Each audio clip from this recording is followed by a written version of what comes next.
Home minister સાહેબ પાસે, CM સાહેબ પાસે, અને અહીંયાથી એક માંગણી હમણાં કરતો જાઉં છું.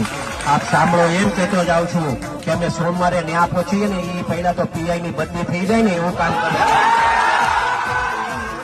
રાજુલાના ધારાસભ્ય હિરાજ સોલંકી ઇજાગ્રસ્ત નવનીતભાઈને મળવા પહોંચ્યા હતા. જોકે આની થોડીક જ કલાકો બાદ બગદાણાના મહિલા પીઆઈ ડીવી ડાંગરની તાત્કાલિક બદલી થઈ છે. ભાવનગરના એસપી નિતેશ પાંડે ઓર્ડર આપ્યો છે.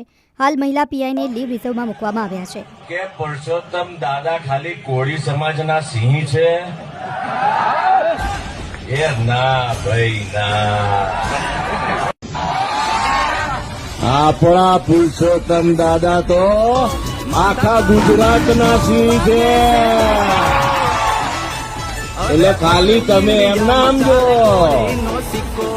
અમારા કોળી સમાજના છે સાહેબ, અમારા બધાના છે. અને આ દાદા જ્યાં સુધી બેઠા છે ને